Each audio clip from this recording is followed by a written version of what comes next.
Hello, I am JanetA from Baltimore in the USA and this talk is for the Baliwoodland World Film Village meeting in September of 2020. I would like to tell you a little about our current project, Born to Storms.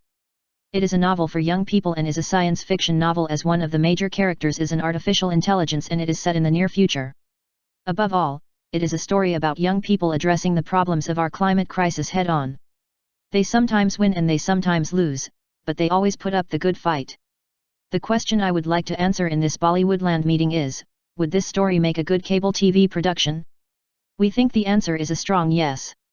Let me start by summarizing two key concepts, our climate crisis and stories that teach.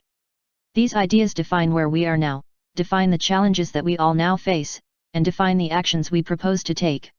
Our climate crisis is real, in fact, it is the defining problem of the 21st century. For both good and bad, we have left this worrisome legacy to our young people.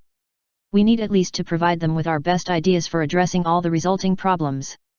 One of the great problems that will define their experiences for their entire lives is sea level rise. This problem may have been ignorable to date, but it will now come upon us all in a great rush. Sea level rise is an exponential function, like the spread of the COVID-19 virus. It starts out slowly but once established, it accelerates until its growth reaches explosive proportions. Corrective action is possible early but this possibility is soon lost. The problem is that many of our great cities and about 1/4 of the human population of the Earth will be adversely affected by sea level rise. The necessary actions to address the resulting problems are difficult and expensive. The exponential nature of the problem can be understood by imagining your body and the rising sea. Suppose that you had a favorite rock on a favorite beach that you have visited all your life. You have seen early pictures of your rock, say from 1800, when it was just sticking out of the water at high tide. If you visit your rock today, the sea will be up to your ankles at high tide. By 2025, the water will reach halfway up your calves. By 2050, the water will reach your knees. By 2100, should you live that long, the water will reach your chinny chin, up about 1.5 meters. Exponential functions really jump up on you. These are conservative estimates. The actual situation is unlikely to be much better but it could be a whole lot worse. Sea level rise is only one problem in our climate crisis. There will also be great storms. In fact, the weather that people count on to raise our food will simply become unreliable. Our challenge has now become, how can we get a great number of our young people in effective actions on these problems before they are simply swamped by them? Stories have always been a major means of teaching our young people the values and responsibilities of their society. Stories, like the Iliad, have been the foundation of societies since the times of the ancient Greeks. But what stories do our young people need now? Stories about dystopias, in which society has already failed, will not do. Way too many of the currently published stories about our climate crisis are this type of story with their calamitous settings. Stories with comic book heroes and villains will not do either.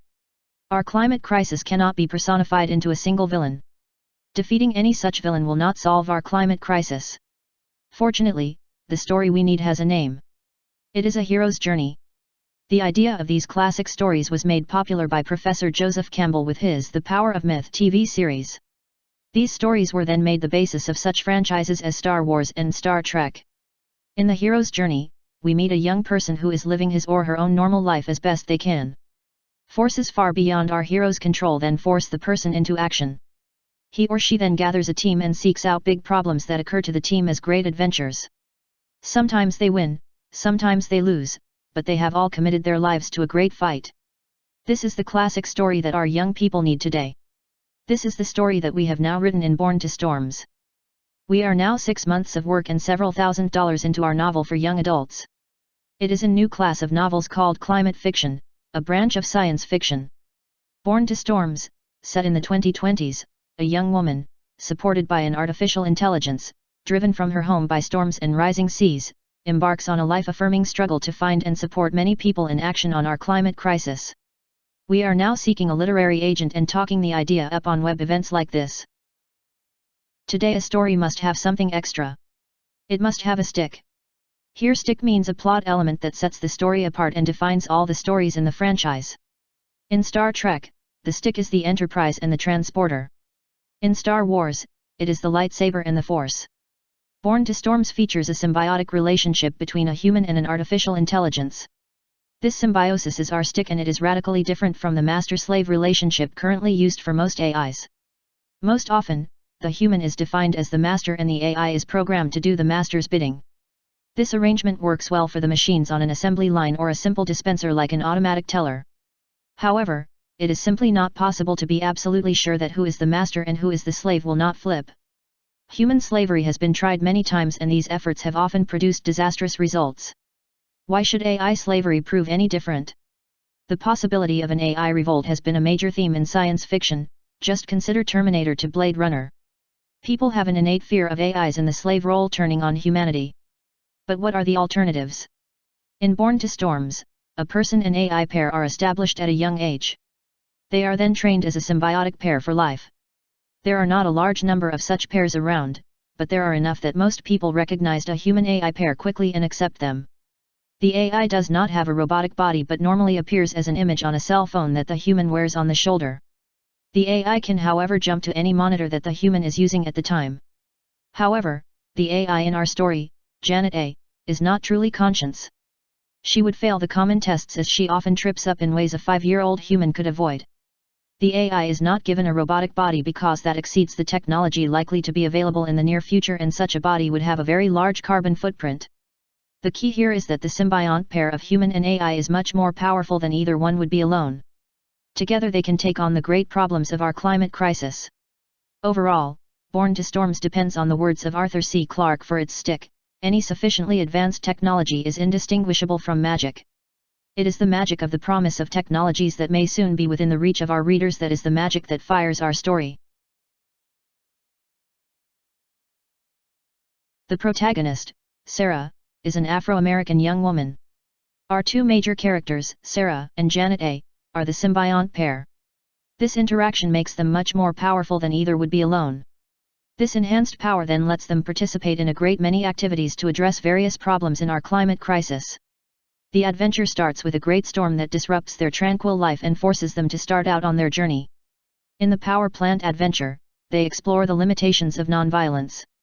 They look at several defensive measures and how a measure intended for defense can inadvertently turn into an offensive element.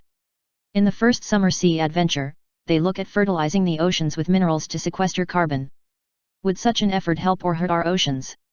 Would it actually sequester carbon?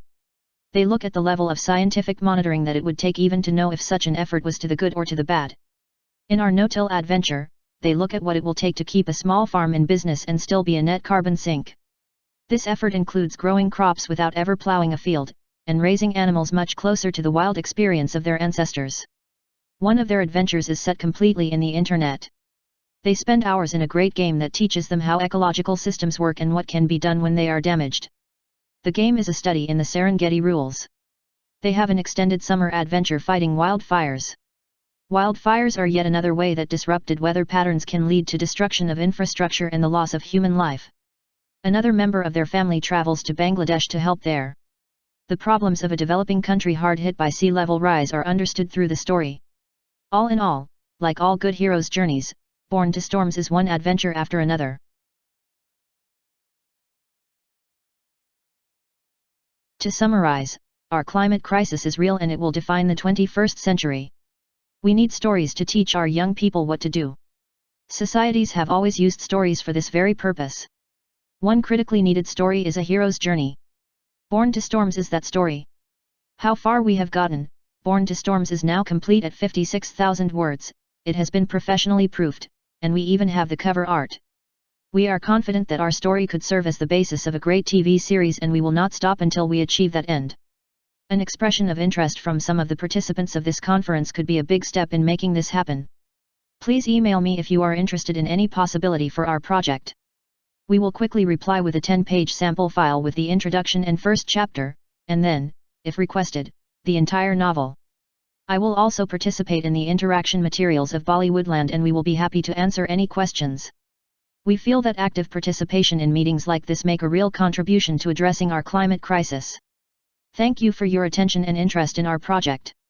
Enjoy, JanetA and Tom Riley.